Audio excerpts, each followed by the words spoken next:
Hi, my name is Morgan, and I'm a graduate student in Dr. Joseph Culver's lab over at Washington University in St. Louis. And today I would like to share my work on evaluating the potential performance of fNIRS and DoT systems using large-scale fMRI datasets. I have no disclosures. Functional brain mapping is essential for understanding how the brain functions, and there are many different imaging techniques, as we can see here on this figure. However, this talk focuses on modalities that measure hemodynamic responses. fMRI is of course the gold standard for whole brain functional imaging, but it has a number of limitations, including an unnatural scanning environment, it's not portable, and it can't be used for those who have contraindications for MRI, such as implanted metal or electronics. Alternatively, functional near-infrared spectroscopy, or fNIRS, and diffuse optical tomography, or DOT, can achieve comparable spatial and temporal resolution across optically accessible regions of the cortex. For this reason, we're interested in replicating and building upon fMRI studies using these optical techniques. Specifically, we're interested in studies such as precision brain mapping or semantic brain mapping, which requires 10 or more hours of data collected in each subject. However, we want to assess the potential performance of these imaging systems prior to building and usage to achieve the highest performance possible. Optical imaging offers logistical advantages such as an open scanning environment and in some cases portability. These techniques work by shining light at varying wavelengths onto the scalp. This light then travels in this banana shape between the source and the detector through the tissue. The light absorption of blood can then be used to map functional brain activity similarly to fMRI. Using this technique, we can see 1 to 2 centimeters into the head, resulting in visualizing cortical activity. The arrangement of these sources and detectors has a direct relationship on the image quality and the field of view of the imaging system. In turn, however, there are trade-offs between the number of sources and detectors and system specifications such as the cost and portability of the system. These high-density DoT systems are the primary focus of our lab, which means we use many optodes packed tightly onto the head. Using the HD DoT system shown here as an example, we can map visual processing similarly to fMRI. However, there are many decisions to be made when constructing a new optical imaging system or designing a new experiment. For instance, what pad configuration covers the necessary brain regions, what stimulus design will be both engaging and elicit the desired activations within our field of view, and how much data is required to achieve the necessary accuracy of our models. These early experiment decisions are crucial to developing a successful new system or study design. While we can use literature reviews to answer many of our questions, a method to quickly and easily evaluate system designs and their corresponding protocols prior to any optical data collection would better establish experiment feasibility. With the ever-growing number of publicly available fMRI datasets, we can assess studies with a wide range of subjects and tasks.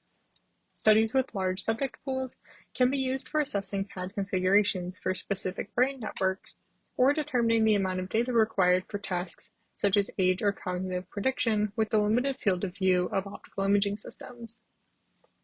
Alternatively, precision studies with many hours of data on the same subjects can be used to assess ideal stimulus designs for more niche tasks such as naturalistic viewing or decoding. Since the endogenous contrast of the fMRI bold signal is also blood flow, we can use existing data processing tools to simulate optical measurement data from the fMRI bold signal.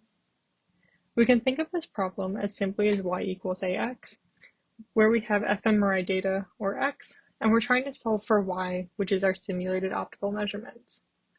To do this, we need to start by constructing our A matrix or sensitivity matrix, which relates the relative changes in optical measurements at the surface to relative changes in absorption in the volume. This matrix can be generated for any system using the NeuroDot toolbox. We start by generating a mesh from T1 and T2 structural data, which can either come from a particular subject or an atlas. Then, using a pad file generated for our system of interest, we can place the optodes onto the mesh at the desired locations. From here, we can compute the sensitivity matrix by modeling the diffusion of photons through the head using NIRFast. For more information on generating a pad file in an A matrix, you can review our tutorial slides available in an ITRC. In this talk, I'll be discussing two different approaches we can take to simulating optical measurements from fMRI data. The first is a simple approach of restricting the data to the field of view of our optical imaging system. This begins by constructing our sensitivity matrix and using the matrix to generate a field of view mask that can be used on the fMRI data. From here, we can follow through with the task or resting state analysis of our choosing. We can begin by looking at the field of view for our imaging system and assess if we have the coverage needed for our study. We can consider both the number of coordinate parcels within our field of view and the number of functional networks. Here we do this comparison for one of our HD-DOT systems. We can see that the system covers 109 parcels and 9 networks within our field of view. By assessing the number of visible parcels and networks and which parcels and networks are within our coverage, we can determine if a specific pad configuration is ideal for our intended study design. We can also assess the coverage at a voxel level. Here we can observe the difference between two whole-head imaging systems and see that across these 12 networks, we have a range of network visibility with different fields of view. This type of simple analysis can provide quick intuitions regarding pad configurations to ensure the best field of view for the intended study, depending on which areas you're most interested in evaluating and the desired system specifications such as cost, portability, and compatibility with populations such as young children. Now, onto one of the types of experimental design questions we can answer using simulated DOT data. Here we want to predict age from resting state connectivity data collected for the Healthy Brain Network project. Starting with data from 428 children, we computed the functional connectivity matrix in the Gordon parcellation space. From here, we either use the full matrix or limit the functional connectivity matrix to include only parcels that are within the fNIRS or DOT field of view. To do this, we retain a parcel if at least 50% of the voxels were within our optical field of view. Then, the data was divided into our training and testing dataset, and a linear support vector machine was trained for age prediction using 10-fold cross-validation. From using the entire Gordon parcellation, we can predict age with statistical significance as seen in this plot, with a strong agreement between the actual and predicted ages. However, what we really want to see is how this compares to using an optical field of view. Here we can see results for example high-density and very high-density DOT systems, and see that while the results are not as strong as the full Gordon parcellation results, we still achieve significance for both systems.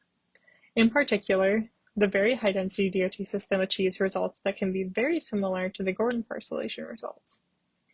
Overall, this shows that we can design and test different pad configurations to achieve our desired results for tasks such as age prediction, for instance, by targeting the parcels that have the greatest impact on the prediction results. After determining the ideal pad configuration, the system could then be built and used for this specific task. To better assess the study design or system configuration, we can follow our full simulated DOT pipeline. Here we start, again, with the fMRI bold signal and our A matrix.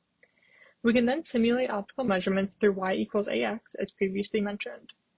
These measurements can then be reconstructed by first inverting and smoothing the A matrix, and then multiplying the inverted A matrix by our simulated measurements, resulting in our reconstructed simulated data.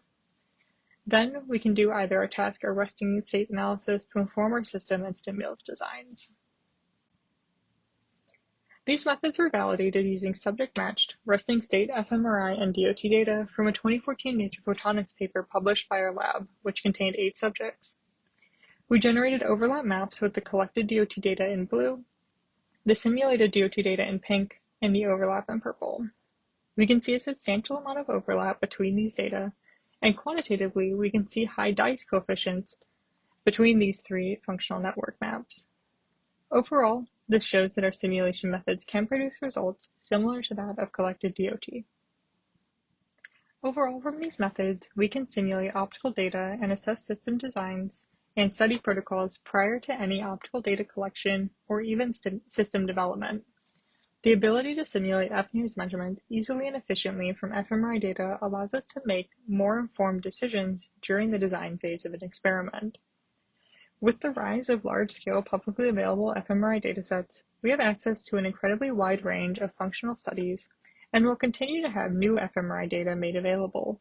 We plan to continue to develop these methods and apply our full simulation pipeline to these large-scale datasets. In all, the ability to leverage fMRI data to simulate and evaluate optical imaging systems and study designs allows for a data-driven approach to making informed decisions about stimulus protocols and can assist us with designing new systems. With that, I'd like to thank everyone who contributed to this project, as well as our funding sources. Thank you so much for listening, and please feel free to reach out via email if you have any questions.